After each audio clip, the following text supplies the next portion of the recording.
So guys, okay, that's cool. Hold on 1 second.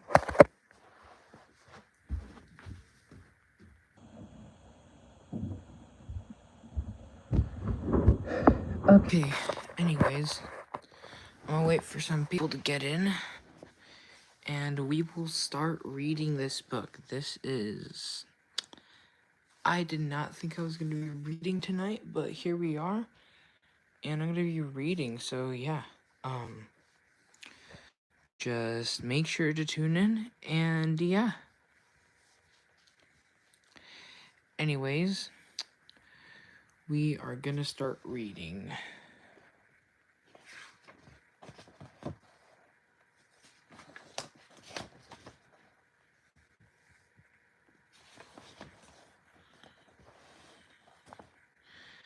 Now, if you guys are wondering, we are going to be ending at chapter 4.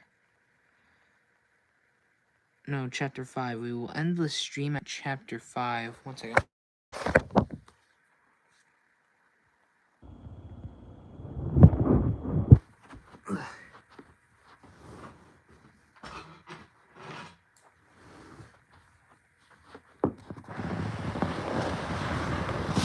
Oh no.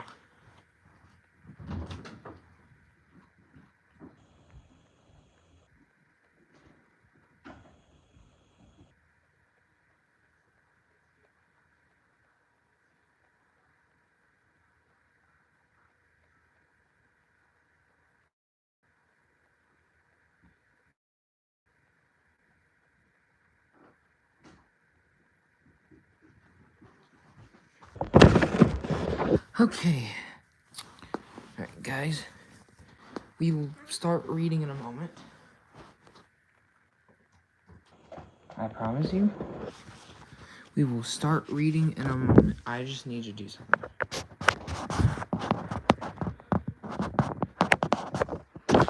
Okay. Now we're good. So. Who's that there? Whoa. Okay,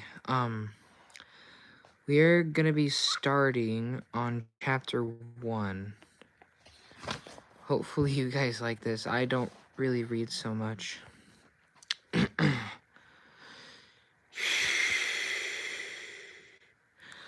Oh, whoops. Okay, I spaced out. Look, I didn't want to be a half-blood. If you're reading this because you think you might be one, my advice is close this book right now. Believe whatever lie your mom or dad told you about your birth, and try to lead a normal life. Being a half-blood is dangerous. It's scary. Most of the time, it gets you killed in painful, nasty ways. If you're a normal kid, reading this makes you think it's fiction. Great. Read on. I envy you for being able to believe that none of this ever happened. None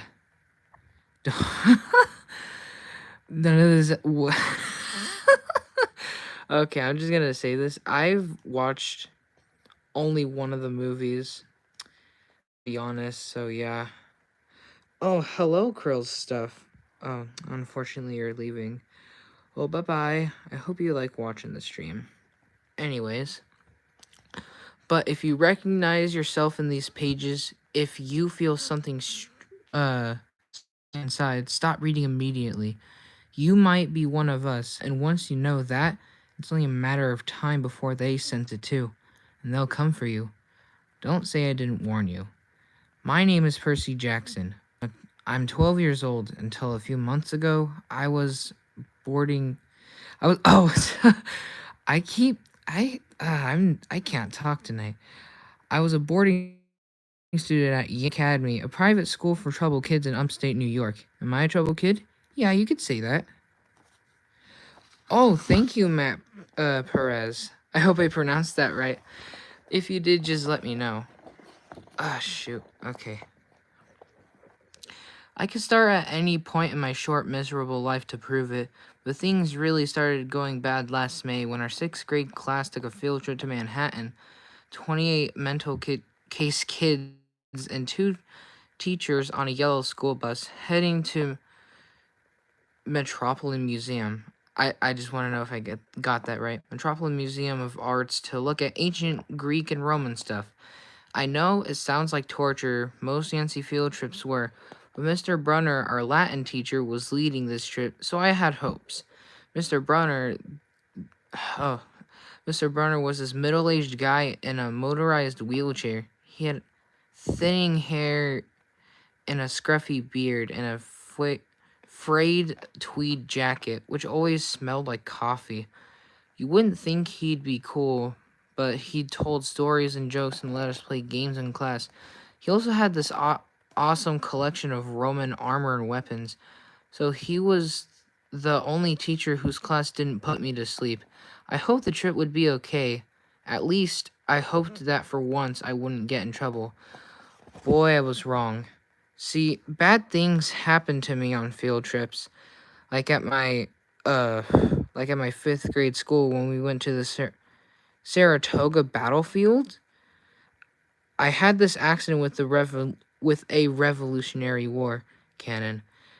I wasn't aiming for the school bus, but of course I got expelled anyway. And before that, at my 4th grade school, when we took a behind-the-scenes tour of the Marine World Shark Pool, I sort of hit the wrong lever on the catwalk and our class took an unplanned swim. And the time before that, well, you get the idea. Oh, what book is this? Oh, this is Percy Jackson, The Lightning Thief. This is the first book in the series. If you wanted to know, Festus. This trip, I was determined to be good. All the way to the city, I put up with Nancy Bobofet, the freckly redhead kleptomaniac girl, hitting my best friend Grover in the back of the head with chunks of peanut butter and ketchup sandwich. Sorry, I'm out of breath. Grover was an easy target. He was scrawny, he cried when he got frustrated. He must have been held back several grades because he was the only 6th grader with acne and the start of a wispy beard on his chin. On top of all that, he was crippled. He had a note excusing him from PE for the rest of his life because he had some kind of muscular disease in his legs. He walked funny, like every step hurt him, but don't let that fool you. You should have seen him run when it was enchilada day in the cafeteria. Anyway, Nancy Bobofet was throwing wads of sandwich that stuck in his curly brown hair, and she knew I couldn't do anything back to her because I was already on probation. The headmaster had threatened me with death by in-school suspension if anything bad, embarrassing, or even mildly entertaining happened on this trip. I'm gonna kill her, I mumbled. Grover tried to calm me down. It's okay, I like peanut butter. He dodged another piece of Nancy's lunch. That's it. I started to get up, but Grover pulled me back to my seat. You're already on probation, he reminded me. You know who'll get blamed if anything happens? Looking back on it, I wish I'd decked Nancy Boba Fett right there, then and there. In-school suspension would have been nothing compared to the mess I was about to get myself into. Mr. Brunner had led the museum tour. He rode up front in his wheelchair, guiding us through the big, echoey galleries past marble statues and glass cases full of really old black and orange pottery. It blew my mind that this stuff had survived for 2,000, 3,000 years. He gathered us around a 13-foot tall stone column with a big sphinx. Am I saying that right? Sphinx? Just let me know. With a big sphinx on the top, and started telling us how it was a grave marker, a stele, for a girl about our age.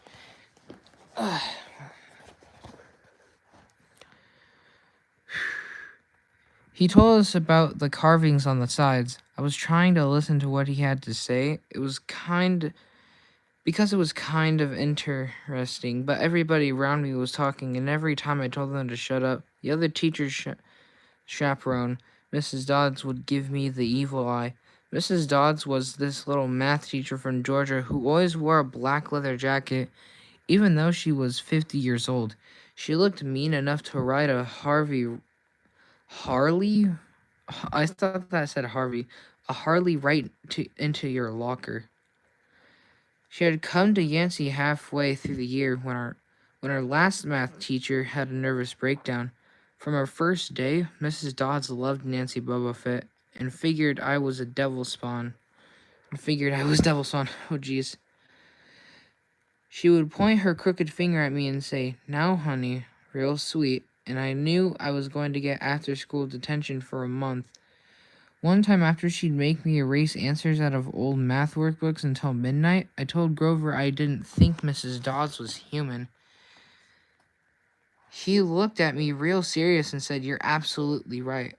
Mr. Brunner kept talking about Greek funeral art. Finally, Nancy Boba Fett snickered something about the naked guy on the stele, and I turned around and said, "Will you shut up?" It came out louder than I meant it to. The whole group laughed. Mr. Brunner stopped the story. "Mr. Jackson," he said, "did you have a comment?" My face was totally red. I said, "No, sir." Mr. Brunner pointed to one of the pictures on the stove. "Perhaps you'll tell us what this picture represents." I looked at the carving and felt a flush of relief because I actually recognized it. That's Kronos eating his kids, right? "Yes," Mr. Brunner said, obviously not satisfied. "And he did this because, well," I racked my brain to remember. "Kronos was the king god and..." "God?" Mr. Brunner asked. "Titan," I corrected myself. "And he didn't trust his kids, who were the gods, so Kronos ate them, right?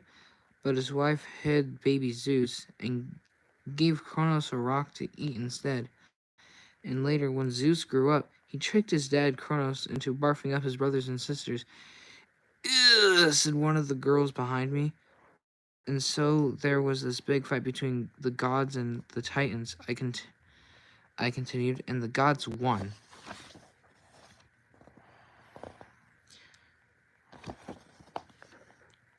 Some snickers from the group. Behind me, Nancy Boba Fett mumbled to a friend, "Like we're going to use this in real life, like it's going to say on our job applications. Please explain like Kronos ate his kids." "And why, Mr. Jackson," Bronner said, to phrase Mrs. Boba Fett's excellent question, "does this matter in real life?" "Busted," Grover muttered. "Shut up," Nancy hissed, her face even brighter red than her hair. At least Nancy got packed too. Mr. Brunner was the only one who ever caught her saying anything wrong. He had radar ears. I thought about his question and shrugged. "I don't know, sir." "I see." Mr. Brunner looked disappointed.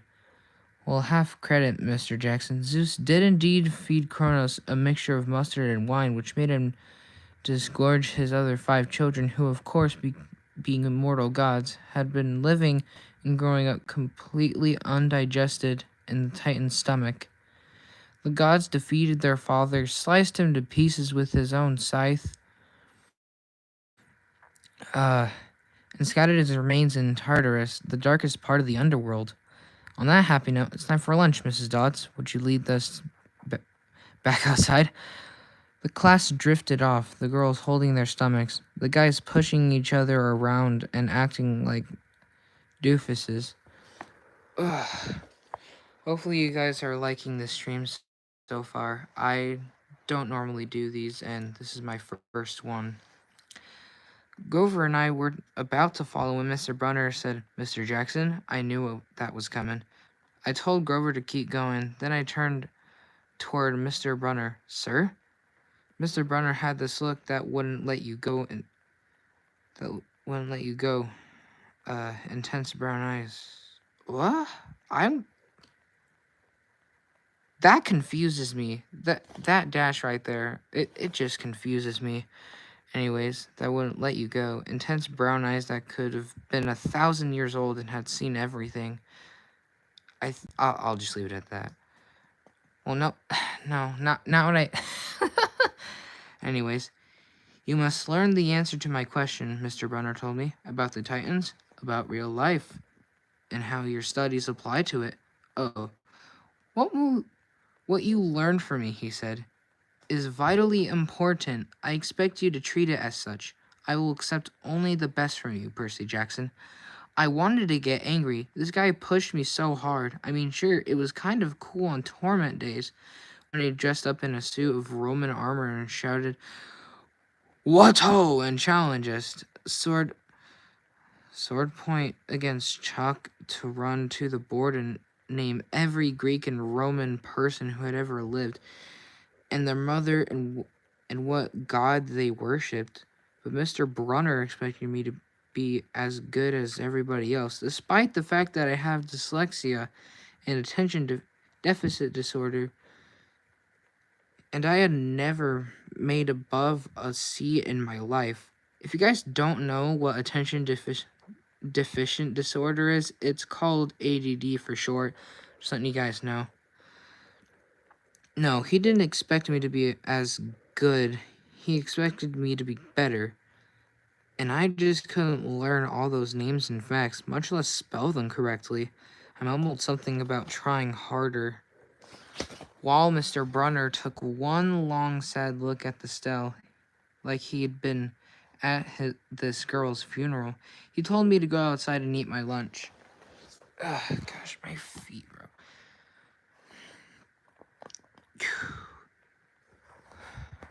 The class gathered on the front steps of the museum, where we could watch the foot traffic along Fifth Avenue.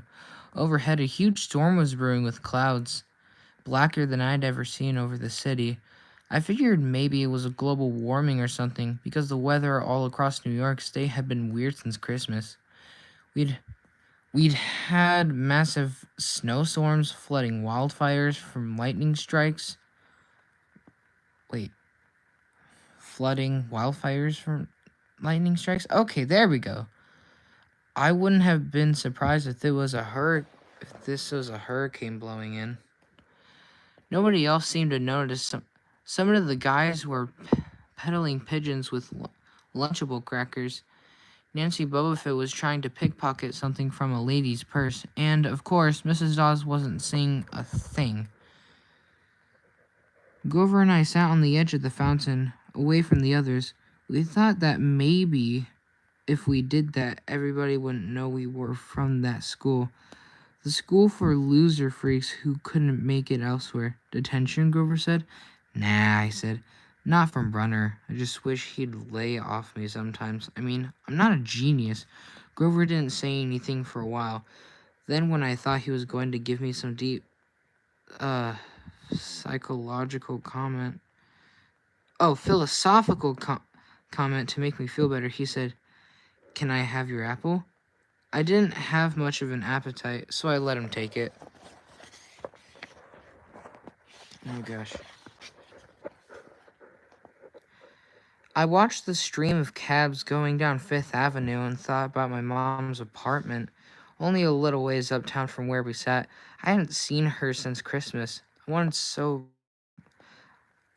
bad to jump in a taxi and head home. She'd hug me and be so glad to see me, but she'd be disappointed too. She'd send me right back to Yancey, reminding me that I had to try harder, even if this was my sixth school in 6 years, and I was probably going to be kicked out again. I wouldn't be able to stand that sad look she'd give me. Mr. Brunner packed his wheelchair at the base of the handicapped ramp. He ate celery while he read a paperback novel. A red umbrella stuck up from the back of his chair, making it look like a motorized cafe table. I was about to unwrap my sandwich when Nancy Bobofit appeared in front of me with her ugly friends. I guess she'd gotten tired of stealing from the tourists, and dumped her half-eaten lunch in Grover's lap. Oops, she grinned at me with her crooked teeth. Her freckles were orange, as if somebody had spray painted her face with liquid Cheetos.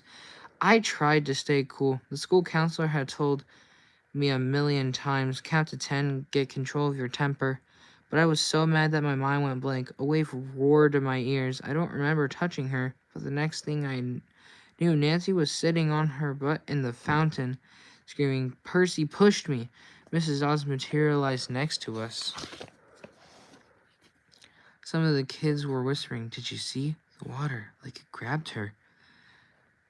I didn't know what they were talking about. All I knew was that I was in trouble again. As soon as Mrs. Dodds was sure poor little Nancy was okay, promising to get her a new shirt at the museum gift shop, etc., etc., Mrs. Dodds turned on me. There was a triumphant fire in her eyes, as if I'd done something she'd been waiting for all semester. "Now, honey." "I know," I grumbled. "A month erasing workbooks." That wasn't the right thing to say. "Come with me," Mrs. Dodd said. "Wait," Grover yelped. It was me. I pushed her. I stared at him, stunned. I couldn't believe he was trying to cover for me. Mrs. Dodd scared Grover to death. She glared at him so hard his whiskey chin trembled. "I don't think so, Mr. Underwood," she said. "But you will stay here." Grover looked at me desperately. "It's okay, man," I told him. "Thanks for trying." "Honey," Mrs. Dodd sparked at me. "Now." Nancy Bobofit smirked. I gave her my deluxe. "I'll kill you later" stare. Then I turned to face Mrs. Dodds, but she wasn't there. She was standing at the museum entrance, way at the top of the steps, gesturing impatiently at me to come on. How'd she get there so fast? Alright, thank you everyone for tuning into the stream. This is unfortunately where we're going to be stopping for tonight, but I promise I will continue on from this exact page, and I will reread it just in case you guys ever want to get a little bit more info. Hopefully you guys like the stream, and I'll see you later. Goodbye. Alright, okay. Okay, there we go. Alright, guys, later.